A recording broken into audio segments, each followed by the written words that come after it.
So if you're not already familiar with a Google Ads negative keyword list, it's a little bit different than regular negative keywords. So I have a campaign selected from here. It's the Phoenix Closets campaign right here. And then I just go to Audiences, Keywords and Content, click on Search Keywords. And this is going to show us all the keywords we're advertising for in this campaign. And then over here we can see negative search keywords. Now these are just negative keywords that have been added directly to the campaign itself, which is fine. You know, there's not necessarily anything wrong with that.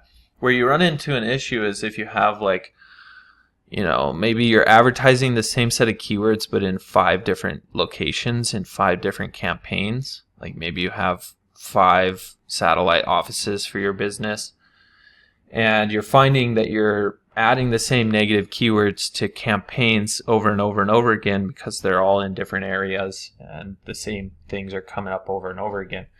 That's where it would be advantageous to use a negative keyword list, because with a negative keyword list, it's kind of like having this list of keywords, but you can share it between multiple campaigns, and that way you don't have to just keep updating every single campaign over and over and over again with new negative keywords.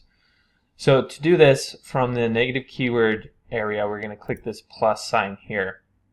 And then we'll see up at the top, use negative keywords to create a new list or use negative keyword list.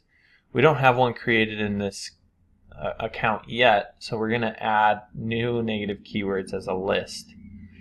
And you'll see that there's this option down here at the bottom, save to new or existing list. If we click this, you can see there's no existing lists. So we could name this something like custom closets. And then maybe we want to add some really broad stuff like how to, what is, how much. So these are terms that usually are more in the discovery phase, right? So if someone's like how to design a custom closet, they're maybe looking to do it themselves. It's kind of like a do-it-yourself type search, or maybe they're asking like, how much is a custom closet going to cost me? Those people tend to not be really ready to reach out for a service like, custom closet design and building and all that.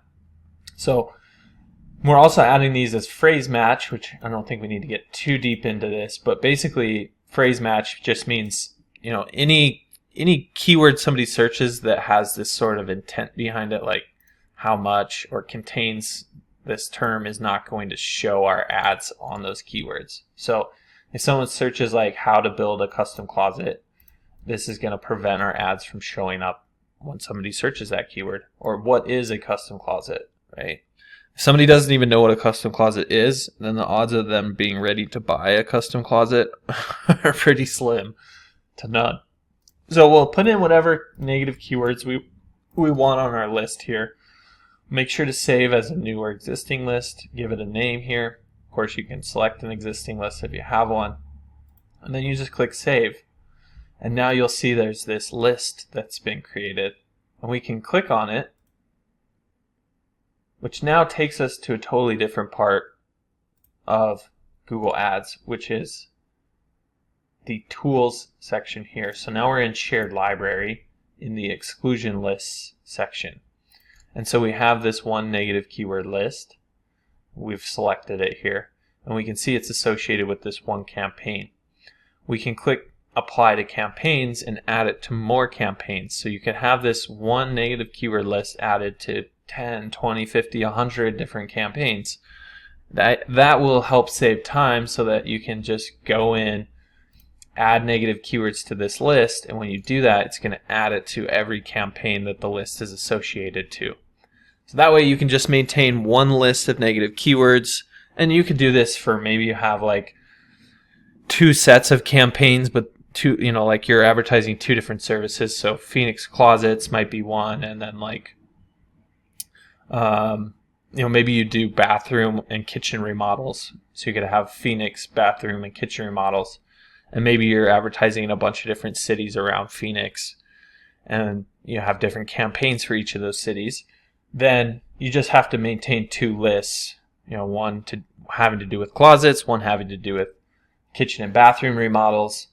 And by doing that, you can start eliminating the terms that are irrelevant through 2 specific lists and not have to go maintain the negative keywords across 10 or 20 different campaigns. So I hope you found this helpful. If there's anything you did have questions about, don't hesitate to reach out. You just drop your questions in the comment section down below, and I'll be sure to get back to them there. Look, if you're the type of person that just doesn't even want to deal with Google Ads anymore, then you can always reach out to me. My company is Missoula SEO Geek. I'll leave a link to my website down below, but we do manage Google Ads for different companies and different industries, and you can come learn about what we do, what makes us unique. You can even read some of the testimonials from some businesses that we've taken from 0 to over $1 million in revenue, like this one here. And really just see that, this is the type of thing that's going to explode your business growth. So feel free to reach out. You can always give us a call or contact us through our website, and look forward to working with you.